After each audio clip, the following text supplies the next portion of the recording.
We've been spoiled a lot lately with some of the best action and fantasy anime to ever exist coming out in just the last few years. It seems like we're constantly on the edge of our seats with excitement and anxiety, while the merciless cliffhangers keep us fiending for the next episode like a crackhead in Portland. But if you're anything like me, for your sake I hope not, then it's refreshing to have a balance of shows in your list that are the yin to the action anime's yang. Sometimes it's nice to just enjoy a chill show with wholesome characters, a fairly straightforward storyline, and a little bit of humor. I feel like by now everyone knows about Spy Family. It's one of the most wholesome slice-of-life/comedy shows to come out in a long time. It's not only well known, but universally loved by almost everyone. At first glance, Buddy Daddies might seem like a cheap ripoff of the beloved former show, and there's some pretty obvious similarities on the surface.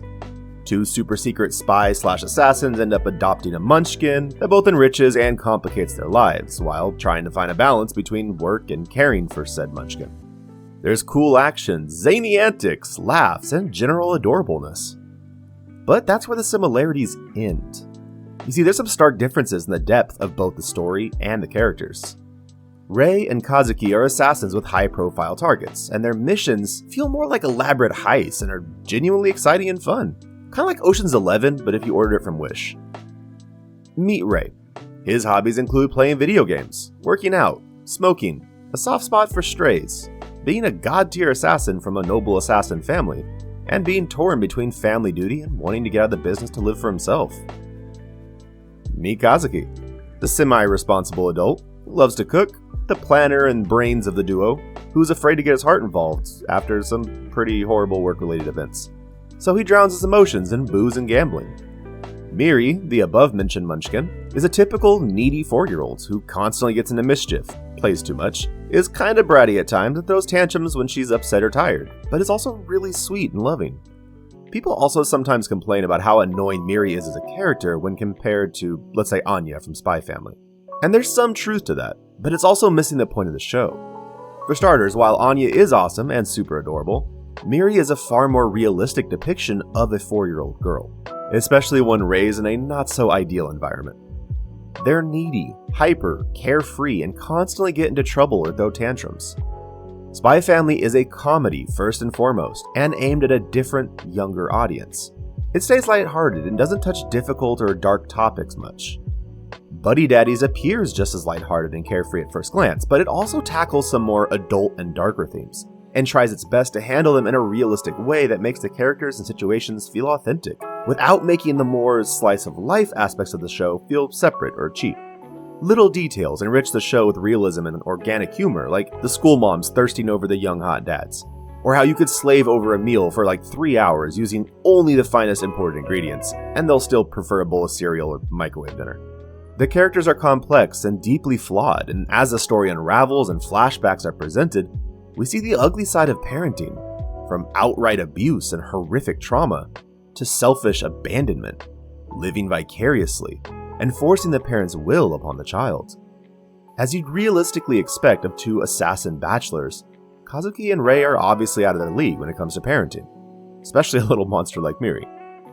But they have the best intentions, and continue to give her the best of all they know, including what they never got themselves. Isn't that what every good parent wants for their kid?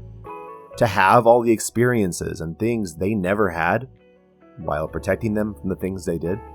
Rei and Kazuki both stoically carry the weight of their own past demons, and we get to see them work out their trauma and find true peace and happiness through the medium of Miri, who represents this pure, innocent, clean slate, this precious child that must be protected above all else, regardless of the personal cost or risk to even their own lives.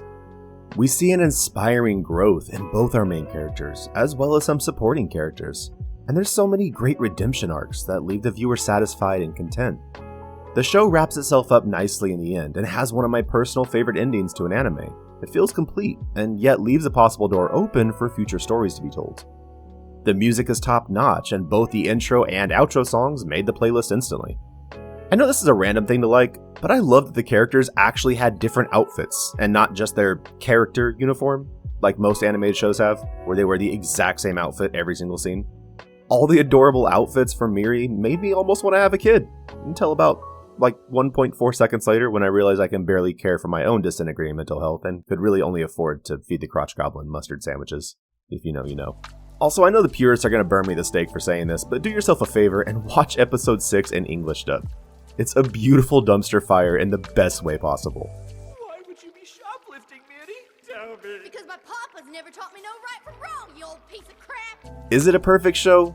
Of course not.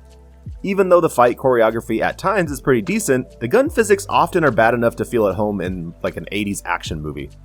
Guns seem to have unlimited ammo, bad guys all have stormtrooper aim when the plot demands it, you know the drill. It's really the only major flaw this show has, and it could have been so easily fixed, so I'm not sure why they didn't. But other than that, I really don't have any complaints about this show. It's got a heart, it's charming, has just the right amount of feels, is outright hilarious at times, and for that wholesome itch, it hits the spot.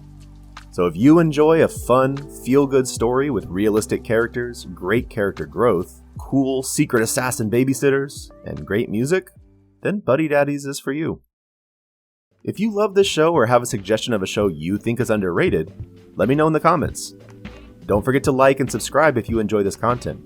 And as always, take care and have a great day, you beautiful beasts.